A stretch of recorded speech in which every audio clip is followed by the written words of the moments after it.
Hello, and welcome to the Saturday, May 18th meeting of TV Toastmasters Club 9523. May marks a very special month for TV Toastmasters. It was 10 years ago this month that this club was chartered, and we still have 4 of our charter members a part of our club today.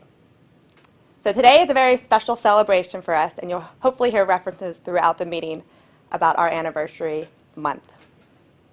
I'd like to welcome those sitting in our studio audience, our fellow Toastmasters, as well as our guests, and especially those looking in at home. To find out more about TV Toastmasters, you can log on to www.tvtoastmasters.com. We meet the first Thursday of the month at 6 p.m. and the third Saturday of the month at 9 a.m. Guests are welcome, and we hope you'll join us. I'm going to turn the meeting over to our Toastmaster for today, Mr. Steve Aaronholz. Thank you, Madam President, fellow Toastmasters, our honored guests who are with us here today, as well as those of you looking in from home. As Michelle pointed out, we have a special meeting today. We also have a very full meeting. We will have 3 prepared speeches. We'll also have table topics and the evaluation portion of our meeting. I'd like to just get us underway. My first role that I'm going to call up here this morning is our word for the day, a counter and grammarian. Rita Ferguson will be giving us the word for the day, and then you'll hear from her later today when we get the report back on what kind of verbal crutches we have used. Rita? Thank you, Steve. Our word for today is segue. It's an interesting word. It means transition from one part into another part. But what I also find interesting is the spelling. It's often misspelled as S-E-G-W-A-Y, and if you look up S-E-G-W-A-Y, you'll find that it is actually a trademark term for the device that you step on and you can tour the city. But this is the correct spelling of Segway. So I will put it here so everyone can see it. And I also have a copy on the lectern to remind you to use it when you come up to speak. Mr. Toastmaster. Thank you, Rita. That's a great idea. Have it up here so that we can see it. I also have to remember how to spell it. I think it's Segu. The next portion of our meeting is going to be that part where we work on our impromptu speaking. Table topics is that opportunity that we have to respond to a question with very little preparatory time.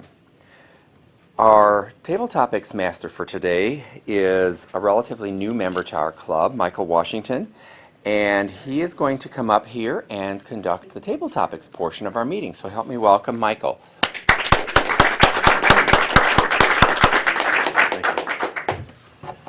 Good morning, fellow Toastmasters and guests. Have 2 table topics, and the first topic will be about a tree. Yes, about a tree.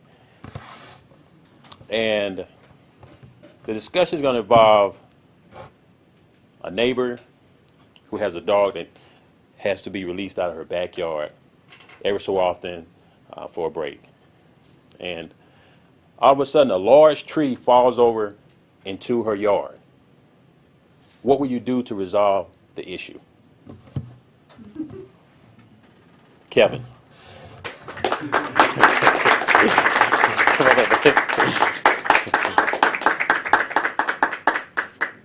Thank you, Michael. The tree. First of all, the tree was a large oak that I had grown up with and spent many years under in hot summer months and cool autumn evenings.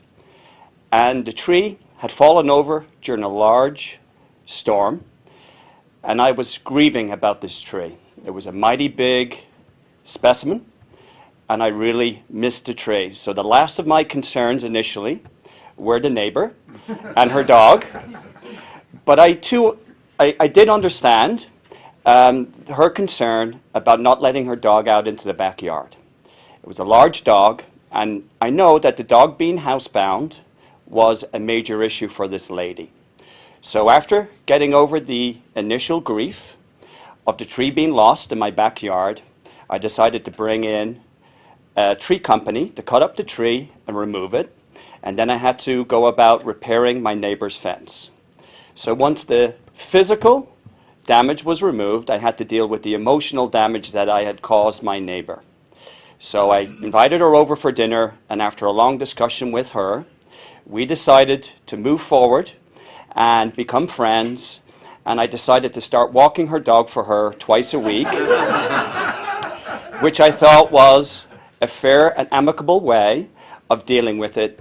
And we moved forward with our relationship, and I planted a new tree in that spot, and that tree is now growing there as a reminder of the great big oak that once resided in that spot. And as a reminder of that oak, I walk that dog twice a week to my local park, and I make sure that that dog has an opportunity to take a pee on a large oak in memory of my tree.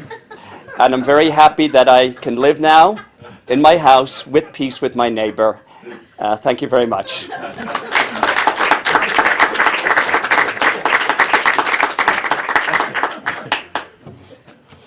So that brings new meaning to love your neighbor. Don't let nothing stand between you, even a tree. Yeah. All right, our next topic, it involves something that really happened yesterday. I was at Northgate Mall food court, and I was in line at Gold Star, and there was a lady in front of me. She was making an order. She dropped a cell phone. She picked it up. It was broken into 3 pieces. And so I was just thinking, what would that person do if they didn't have their phone for a month? We're so dependent on technology and cell phones and things like that. So John, if you was in the same situation, your phone was lost for 30 days, what would you do?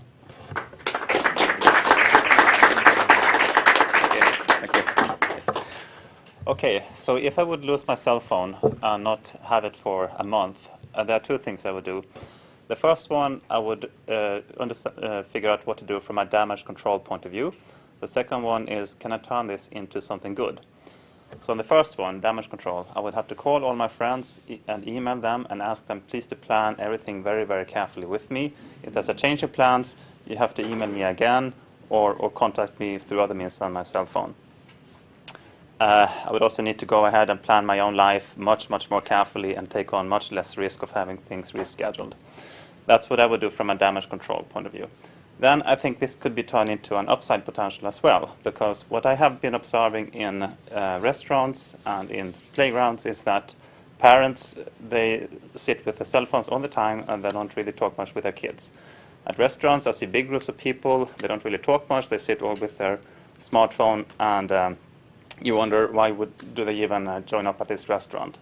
So I think from my own personal life, to be without my cell phone for a full month, I would think that would help me to engage more directly with my family and friends and be present and fully engaged and not be distracted by the steady torrent of emails and text messages and so on.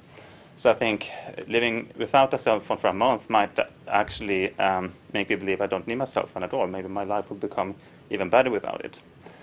So I think those are the 2 things I would get ready for if I would lose my cell phone. Thank you.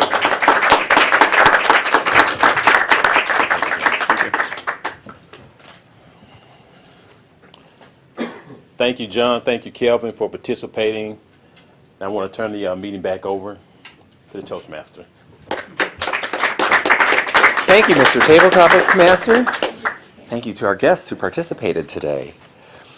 Our first speech that we are going to hear this morning is from a new member of our club. He's going to be doing the icebreaker speech from the Basic Competent Communication Manual. The icebreaker speech is 4 to 6 minutes. Our speaker will be David Fortunato. He is an audio-video manager at the Hyatt Regency downtown here in Cincinnati, and he's going to share with us what brought him to Cincinnati. Help me welcome David Fortunato. His speech is What Brought Me to Cincinnati. Welcome, David. Thank you, Mr. Toastmaster, and fellow Toastmasters, thank you. So whenever I'm having a conversation with someone around Cincinnati, the same question always comes up. Are you from here? Well, no. I was originally from Rochester, New York. I've been living in Washington, D.C. the past 5 years, and I just moved back in October. And the response that I always get, every single person says the same thing. Why would you come back here? So, as I said, I grew up in Rochester, New York, and I have that family that you just love to hate, that TV family. Everyone gets along, everyone loves each other. My brother, my sisters, my parents, we're all great together, and we all love each other. And probably growing up, the thing that influenced me the most was my mother. You see, her uncles were all priests. Her mother was a nurse, her aunts were nurses, and she wanted to share that kind of love and that kind of caring with her children. So she took us to places around Rochester that you don't normally take children.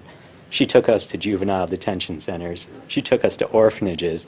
She took us to soup kitchens and places like that so that we could learn how other people lived and the circumstances of Rochester and other people in the city. And so that had the greatest influence on me growing up. And as I went through my teenage years, I didn't really understand why I was doing those things, but now looking back 20 years later, I can understand it a lot more. So going through my teenage years, did the normal stuff, goofed off, tried as little as possible in school, came time to go to college. I chose Xavier mainly because 8 hours away and the freedom that that presented to me. So when I came to Xavier, I lived in the places that people in Cincinnati typically try to avoid. I lived in Avondale, Evanston, did my service work in Over the Rhine, Norwood. Places that it's very easy to form an opinion of Cincinnati just based on the outside. If you don't really look closely, you just have a poor opinion. And I was only 18 or 20, and I easily had a bad opinion of Cincinnati. So 4 years later, when it came time to graduate and move, I was all for it. I was ready to leave Cincinnati. I never made that connection. One thing did happen in the 4 years in between. I met my fiance. In 2004, we met the way that all great couples meet. We argued about basketball. She refuses to admit that she was wrong, but to this day I know that she was.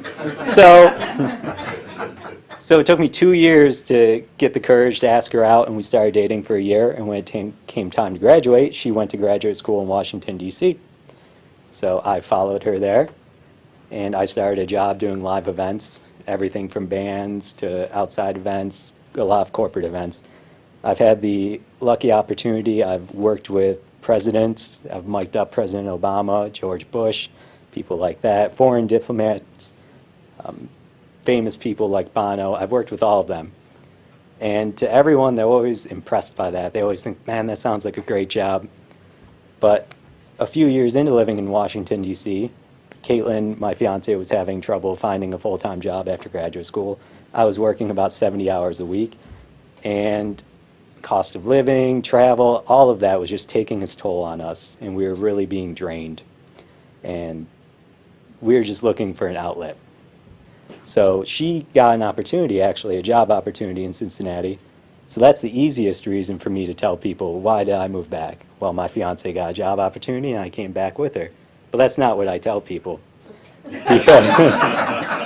Because once I moved back, Caitlin and I actually still debate, was it really that bad when we lived here the first time, or has Cincinnati gotten that much nicer in the 6 years since we lived here? And I think it's a little bit of both, but I'm lucky to have the opportunity. I've gone and done a lot of the things that my mom made sure I did when I was young. I've gone to the Juvenile Detention Center in Walnut Hills. I've gone to the soup kitchens. I've gone to both orphanages that are in Cincinnati and active, St. Joseph's and St. Aloysius.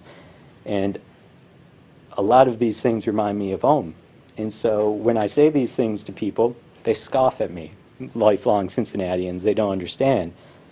One of my favorite authors is Amy Hempel. She's a short story writer, and she wrote once, I don't know why it means more to look back than to look at. And I understand that what she's saying is that you look at, you take it for face value, it's easy to go around Cincinnati and see the dilapidated houses, to see the crime rates, to see the problems.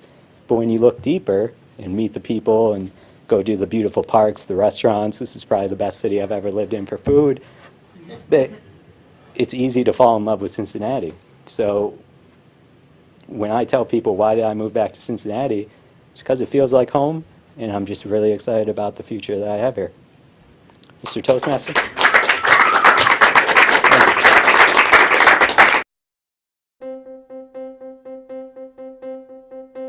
Name an effective political leader in history who couldn't speak well. I would say pride in the word There aren't any. Because when it comes to a disease, Freedom requires leadership, and leadership requires oratory. You have to speak to be heard. I have a dream. It's all about personal growth and guts. Never give in. Never, never, never.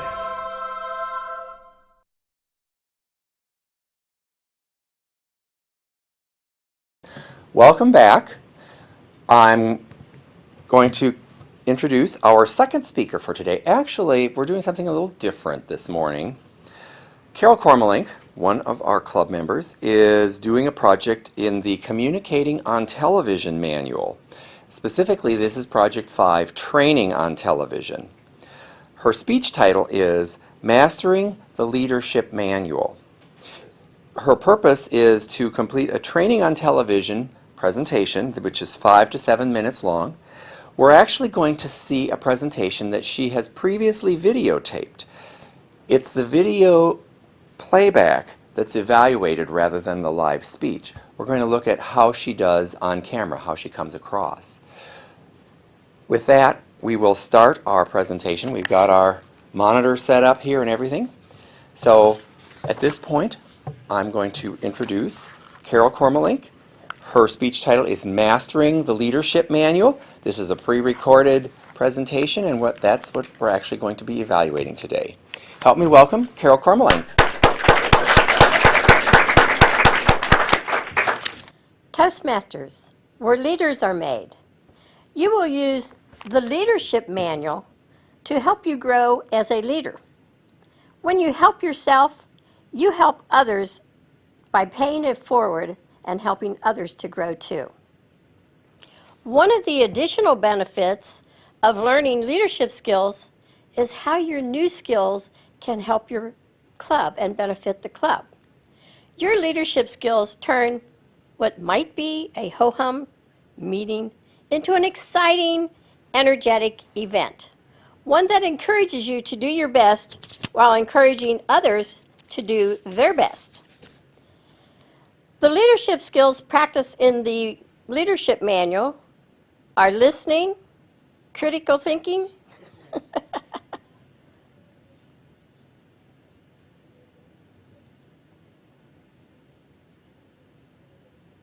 make your moves a little more deliberate, she said this. a little more deliberate. Oh, okay. So we start over? Right? Yes. Okay. She says she'll test it, and if she needs to, she'll stop. Yeah. Okay. Am I starting over? Yes, just a minute. For Carol to hold up 2 fingers. Carol, hold up 2 fingers. Take 2. Take 2. Stand by. 5, 4, 3, 2. Toastmasters, where leaders are made. You will use the leadership manual to help you grow as a leader. When you help yourself to grow, you also benefit by the club by paying it forward and helping others to grow. One of the additional benefits of learning leadership skills is how your new skills benefit the club.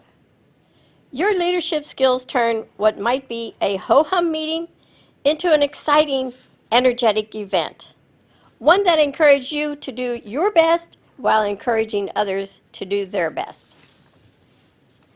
The 10 leadership skills practiced in the leadership manual: listening, critical thinking, giving feedback, time management, planning and implementation. Organization and delegation, facilitation, motivation, mentoring, and team building. Aren't these all the attributes that we need to be a successful leader? Can you name a successful leader that doesn't have good communication skills? No, there aren't any. Every role at a meeting gives you the opportunity to practice a leadership skill. Preparation prevents poor performance.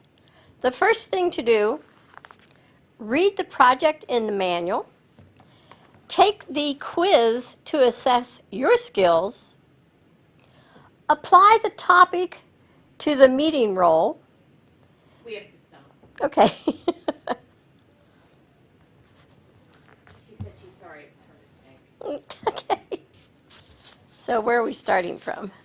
From the beginning. From the beginning. Okay. I think I'll have these so I can slide them over easier. Carol, you okay? Do you need any water or anything? No, I'm fine. Okay. Is 3 okay? Okay. About how many minutes was that? Because I wanted to elaborate on each of these and I forgot to do that. 3 minutes.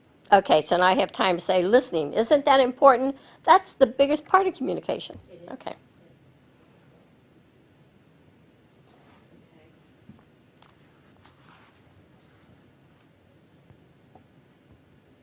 Carol, would you say take 3? 3 fingers. Take 3. Stand by.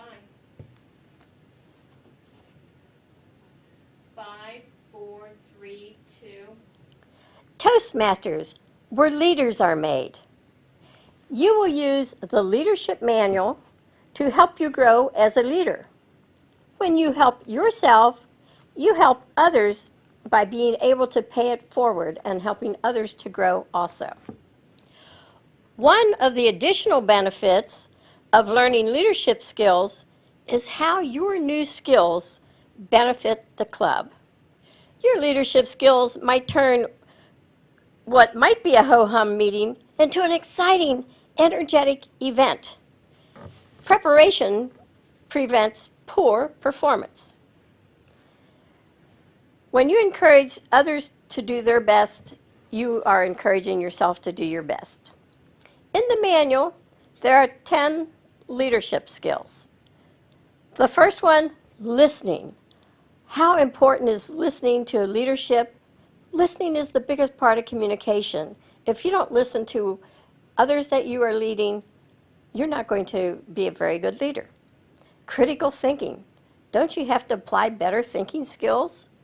And then giving feedback. Isn't it important to be able to give feedback in a positive, uplifting way?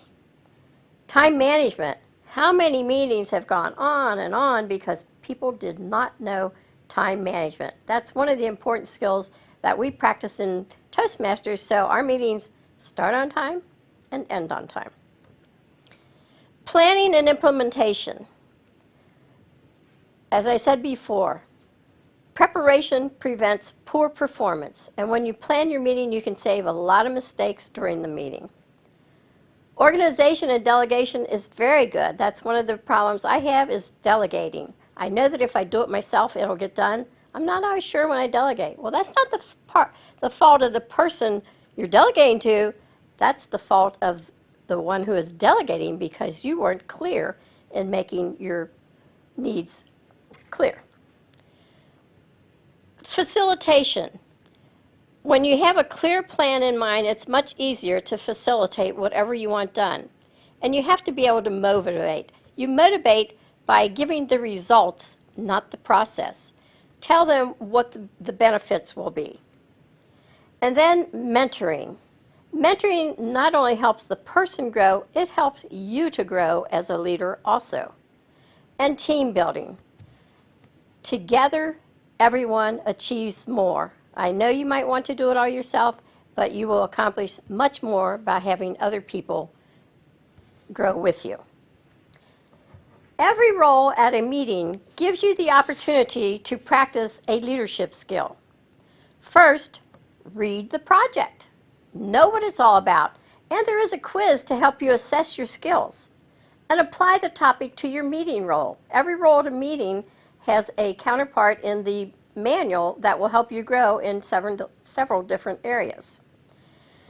Become familiar with the 3 to 4 roles covered in each project and always bring your manuals to the meeting. You will become a better communicator by becoming a better leader. Madam Toastmaster.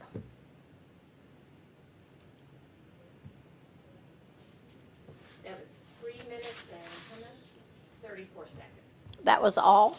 Yes. See, and I ad-libbed all that other stuff, so I don't know what I said, but it should be 5 to 7. Maybe, will that be confusing if I flip through the manual as I'm doing? She wanted to know if you're going to, if you'd like to do it again, and if, what did you say? Turn, if you're going to turn to the left as you turn the meeting back over, like you did before. Uh-huh. Yes, you're going to do that. Yeah, well, whichever side you're standing on, I don't know if they'll be on right or left. Whichever side you're standing. Well, it really won't matter. It won't matter. Because I don't know which side you're standing on, it won't matter because we're televising, so it doesn't matter. It doesn't matter. So she said, hold the position until I tell you to relax. Okay.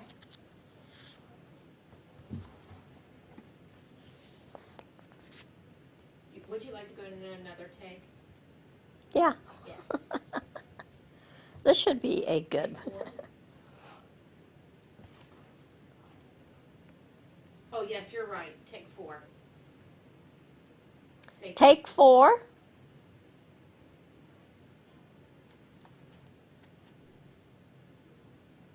Stand by.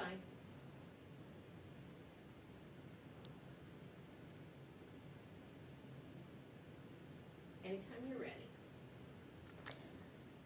Toastmasters, where leaders are made. Madam President, fellow Toastmasters, and our viewing audience at home, we have a leadership manual that will help Toastmasters grow as leaders. And when you help yourself, you are able to pay it forward by helping others to grow. One of the additional benefits of learning leadership skills is how your new skills benefit the club. Your leadership skills turn what might be a ho-hum meeting into an exciting, energetic event, one that encourages you to do your best and encourages others to do their best. The 10 project in the manual, listening. The most important part of communication is listening. You need to give eye contact to the person that you're talking with, and you need to learn how to truly connect heart to heart with the person or your audience. The second skill is critical thinking. In critical thinking, you need to be informed. It's very hard to lead a meeting where you are not informed and you make decisions too early. You don't get all the information before you make your decisions. Every skill in the manual has an assessment quiz. One of the things is to read the project, take the assessment quiz, and see how you rate in your critical thinking. Or the next thing is giving feedback. How many times as managers do you need to get feedback and you only tell the person what they did wrong? If you want to be an effective feedback leader, you give them something that they did well, an opportunity where they may grow, and then end with what their strengths are. They will be much more willing to correct what needs correcting. The biggest thing in meetings, time management, skill number 4. How many meetings have you sat through that they went on and on because they weren't planned, they didn't know how to keep within the time limits? Boy, we do that in Toastmasters. We time everything. We start the meeting on time and we end on time. Number 5 is planning and implementation. How well do you plan and implement? How well do you know that you demonstrate yourself that you know what is needed? These are some of the very things that you need to help be an effective leader. Project 6, organization and delegation. You need to know the resources that you have when you delegate, and if you say, well, I just would rather do it myself because I know it will get done, when I delegate, they don't always come through. That's not the fault of the person that you delegated to. That is your fault for not making your objectives clear and concise, and then giving feedback.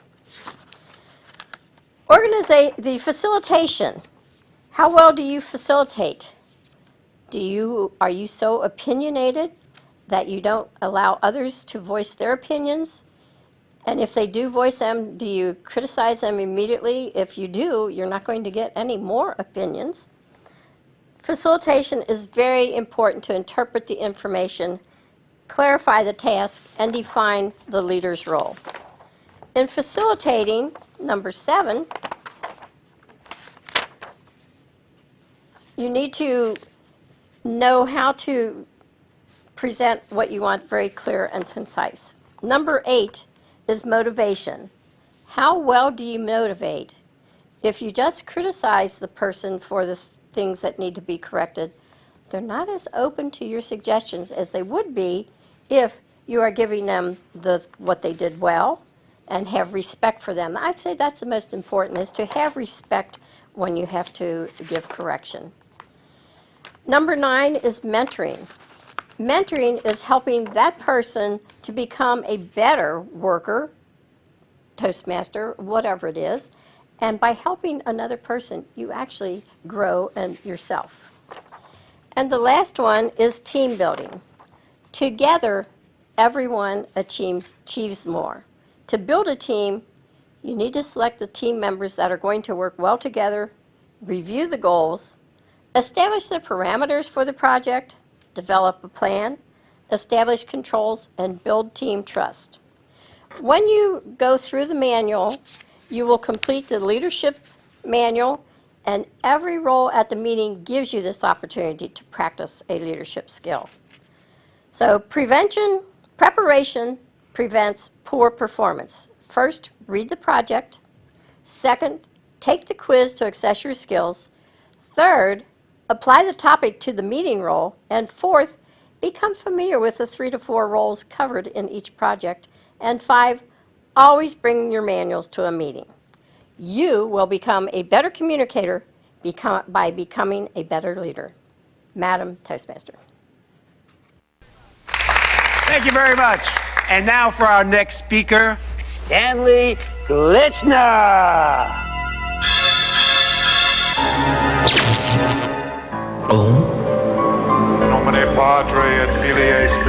Speaking in public doesn't have to be a death sentence. At Toastmasters, we can help you overcome your fears.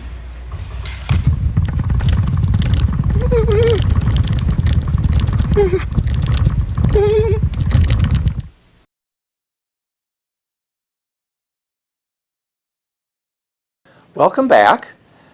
We're going to hear from our third prepared speaker this morning. We have the privilege of hearing from Veronica Sanford. She's going to be giving a presentation from the Competent Communication Manual. This particular project's title is Persuade with Power, and I'll give you the title of the speech itself in a moment, but I wanted to give you a little background on Veronica. She provides stories from her experience as an electrical engineer in the defense industry and her other experiences in business. Her focus is going to be on positive development and attitudes that can help people be successful in business. The title of Veronica's speech this morning is 5 Keys to Success in Business. Help me welcome Veronica Sanford, 5 Keys to Success in Business. Thank you, Mr. Toastmaster.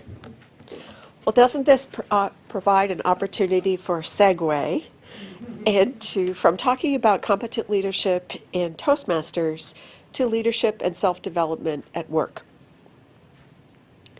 What were your dreams as a kid? What did you want to be when you grew up? I wanted to do everything. I wanted to be a pilot, a doctor, a teacher, an artist. The list was endless. And my brother would ask me, how are you going to do that? And I would say, I'm going to marry a rich man. Well, while that didn't happen, I have achieved many of my dreams, and I hope to help you follow yours as well. There is a saying, there are studies that show that between 74 to 80% of people in the workplace are unhappy. They would be willing to change job given the opportunity. How do you feel about your job? Are you happy? Are you fulfilled? Unemployed people are definitely unhappy. They want to be working. They want to contribute to society. They want to add value. The 5 keys to success in business are these. Gain emotional control. Don't take anything personally, even if it feels like it is. I believe that most people go through life with dirty glasses. Their vision is covered by the things that happened in their childhood and in their early career. They can't see through that emotional residue. When they interact with you, that's what they're seeing. They're seeing their past. They're not necessarily interacting with you in the moment. I've had good bosses and bad bosses. Good bosses have encouraged me, inspired me, taught me a lot. But I will tell you, I have learned more from the terrors, the bad bosses, because they have caused me to go deep and do deep introspection to find out what was my truth, what did I really believe. If you calm the chaos and keep focused, take persistent action towards your dreams, you will get there. You will achieve peace of mind. My second point is find mentors and role models that you can follow. Even if you don't have a female role model at work or mentor at work, or if you're a different nationality or different in some way, there may not be somebody who's exactly like you at work, because of course you're unique. But you can find pieces of people to model yourself after. This person's honorable, I really like that. This person's funny, I really like that. This person speaks so eloquently, I really like that. This person's kind to children, goes to orphanages, does things along their lines to support the community. So you take all of those people and you create a pattern to follow. You don't have to just follow one person. Mentors can help you see opportunities in an organization. They can help you know where the pitfalls lay. And they can also coach you to help you see your role in perspective of the business. How does this role help fulfill the company's dreams? Also, if you don't find anyone at work that meets your criteria, then you can model yourself off of people that you see in leadership roles, people that you know about from history books. Actually, I've been listening to No Greater Honor by Condoleezza Rice, which is an audio book, and she talks in great detail about her years as National Security Advisor and Secretary of State. Even though I may not believe and approve of everything that happened during that period of time, those 8 years, I really listened to that book with great interest and learned a lot from it. So as a professional woman, I learned from her. The third is to obtain certifications and degrees. Those little initials after your name can mean a lot. We are working in an internet age. 20 years ago, it didn't matter so much. If you had a bachelor's, that's great. If you had a high school diploma, that was great. But now, if you're looking for work, the way that people find you, they find you by searching the internet, searching the job boards for those initials after your name. BA, MBA, doctorate, or for me, CISA, Certified Information Security Auditor. They're looking for those initials. So even those people who are more qualified perhaps than you, who didn't take the time to get certified, you'd get the job over them because they're lost all those resumes. 4, be ruthlessly self-honest. It may be you. Remember earlier on I said it's not about you? Well, it may be about you. Sometimes it's time to either change or go. Not all jobs are for everyone. There's a great book. It is called The 1 Week Job Project. A college grad decided to take a full year and he would work for charity for 1 week for 52 weeks of the year. he worked as a plumber, as a martial arts instructor, as a photographer, but all the money that he earned went to charity. That's a great opportunity to learn. Everything, every job that you take will teach you skills that you can use somewhere else. Number 5, get experience wherever you can. Volunteer. Sometimes there are volunteer opportunities within your organization, and sometimes you can go to a nonprofit and volunteer at the hospital or at your local charity. You can also learn a great deal of skills on the web. So you can learn to speak a different language, communicate to somebody in another country via Skype. You can also share on the web. So just as Carol had done the video, that could be an internet presentation, and all the skills that they learned from her, you could teach and you can also learn. To conclude, you have values to contribute. What is your uniqueness? By providing that to society, you also gain self-esteem and a greater feeling of community. What were your dreams as a kid? Is it time to go and fulfill those dreams?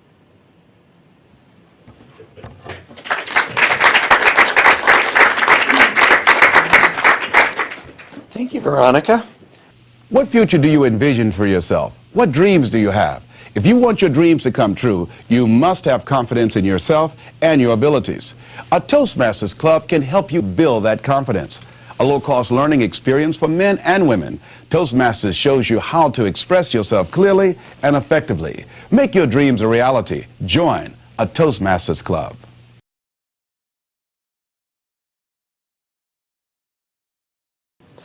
Welcome back.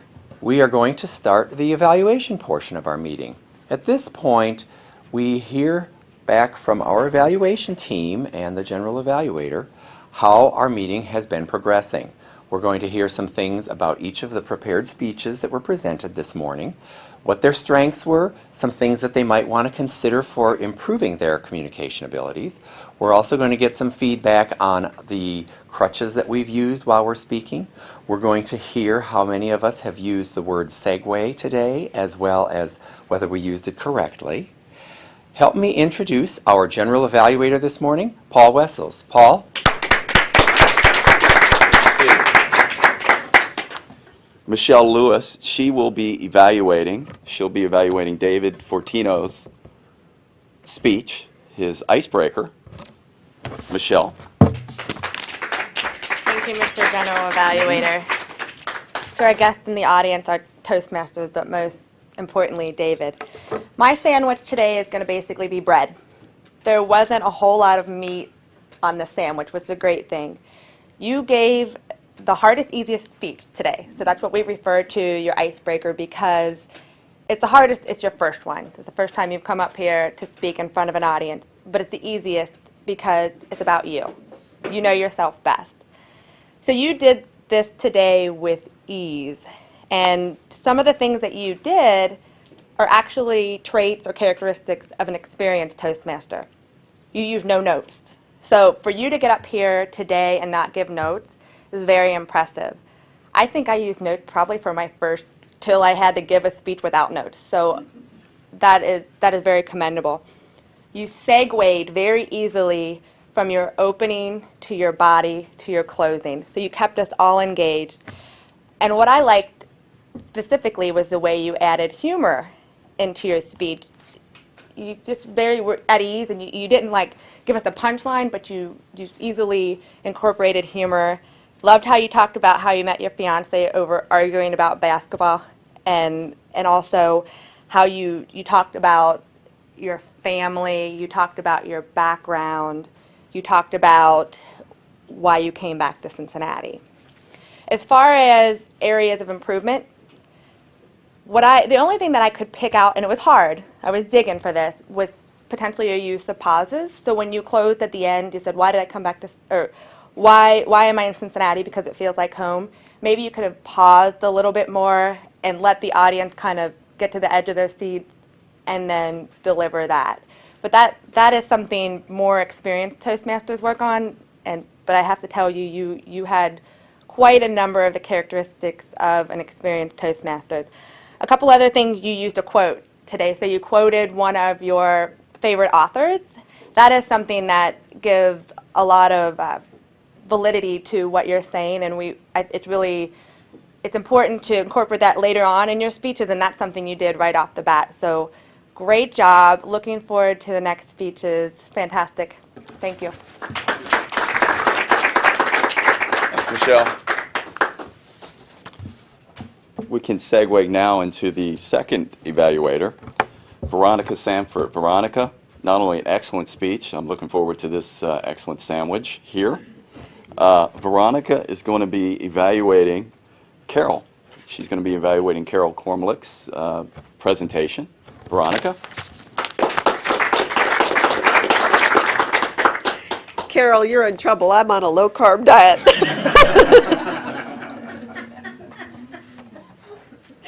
Carol and I go way back. She was my first club's coach, mentor, grandmother, mother, sister. So she really has made a difference in my Toastmasters career. Training in TV and web is going to only become more and more important. It now has a global reach across all ages and abilities and mobility of people. So anyone who's disabled in our audience is able to watch TV, learn about competent leadership, and hopefully actually will come and visit us at our accessible TV studio. I felt that this training was both useful and courageous, because if I interpreted it correctly, you recorded this with a minimal audience. And it's very difficult to speak as if you had a great audience in front of you, and I thought you accomplished that very well. Next time, if you were to do this again, which I hope you do, I don't think that you would need to be turning the pages of the manual. There was a slight sound of the shuffling of the pages, but if you had on your right-hand side a heading, chapter headings or section headings, then you could just read those, and you wouldn't, because I don't think that you actually referenced anything within those chapters. I liked that you showed the cover of the manual. I thought that was great. I also liked the increased background, the value that each chapter provided. That's probably the most important thing when you're giving a training session is, why do I need to learn this? Where's the value in it for me? Overall, you're a very relaxed speaker. Of course, having you in front of us, speaking as you will be in just a few minutes, is different. It's different to have that live presence. But in the absence of live people in the audience, then getting it on TV or the web is great. Mr. General Evaluator? That wasn't too meaty. It was good. Another unique situation here today. We've got those that are being evaluated. They get to actually evaluate now. So we've got Carol, who's about to come up and to evaluate Veronica. So Carol. Thank you, Mr. General Evaluator, and thank you for that great evaluation, because when I looked at that, I'm going, ew, yuck, flat. Didn't sound as vibrant as what I was doing. So I hope that my evaluation of your speech is as good as yours was of mine. Fellow Toastmasters and our most welcome guests, we have a room full of guests today. It's really exciting, and especially to Veronica. I love that you changed your speech, your last minute editing of the speech made it so great. The way you segued. A lot of people say, I'm going to give you 5 points, and you're going, okay, we're number one, she said, but where's the rest of them? You did each one, and you segued very easily. I could see that. What were your dreams as a kid? And a lot of people give up on their dreams, and then way later on in life, when they don't know what else to do, then sometimes they go back to their childhood dreams. And you encouraged all of us to do that. I have excellent for everything that you did. I like the way you had the eye flash with the audience, where you connected to each person in the audience at one time or another, so that you felt you were talking just to me. I thought that was great. I liked the way you did your body language, with your hand on hip, well, I'm going to marry a millionaire. I thought that was great. I like the statistics that you gave, that 40-70% of people are not happy with their jobs. And actually, 40-70% of Toastmasters do not renew each year, worldwide. So I thought that was a very good statistic. It hit home with me.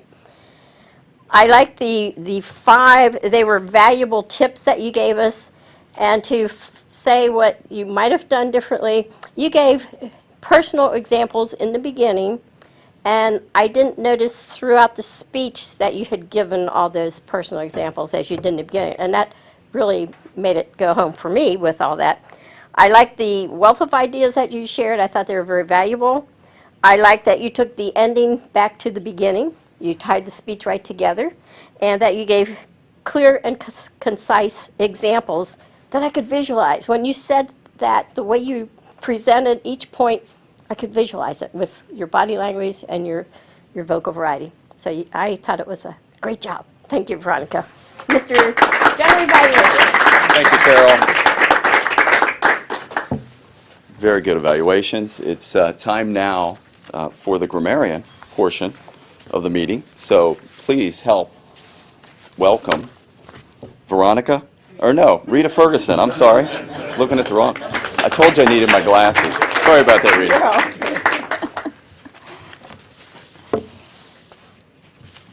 Everyone really spoke quite well. I didn't hear a lot of ahs and ums, but I did hear some. But one of the areas I'd like to focus on today is our use of the word and so when we use them as ah and ums instead of using them as conjunctions as they're originally intended. First up, Mike, with your table topics. You did very well. I only heard 2 ums, but the ands, you start a lot of sentences with and. And I was in line, and there was a lady, and I was thinking. I was in line. I saw a lady. I was thinking. Much more effective if you leave the and off. Kevin, a couple of ums and a couple of evenings, which is what we call double clutches. It's where you get started and you repeat yourself. John, the cell phone.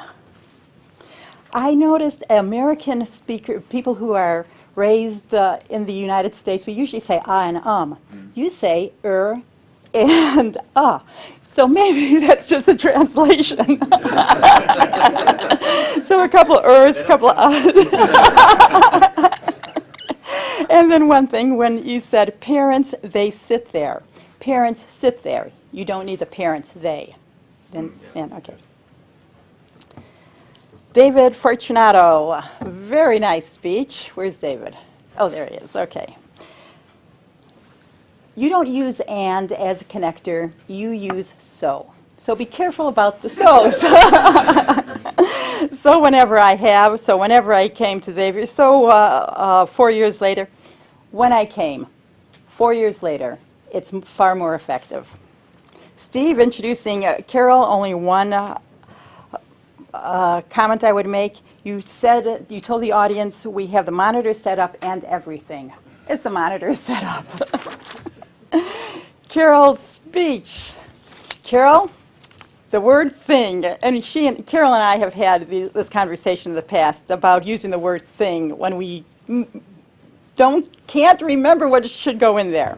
One of the things is, the next thing is to get feedback. The biggest thing in a meeting, criticize for the things they need corrected. We need to have more words that we could plug in right away on our subject when we're speaking. Veronica, just one, you could. And I liked the way you said where the pitfalls lay versus where the pitfalls lie. We often misuse those words. Paul, me growing up. When I was growing up. Michelle, a couple of so's, a couple of ahs, a couple of double clutches, that is, but basically very good. And Carol for Veronica, and Veronica for Carol, very good. Didn't catch anything. Thank you. I'd like to bring back our Toastmaster, Steve Ehrenholz. Thank you, Paul. Good evaluations. I think you saw the feedback that we all were able to hear on our speakers today. Well, we're running down on time for our meeting today. I am going to thank you all for coming today. We've had a really great meeting here. Those of you looking in from home, I'm hoping that you will come and visit us either the first Thursday at 6 p.m. at the Anderson Town Center or the Anderson Center television studio. We also meet the third Saturday of each month at 9 a.m.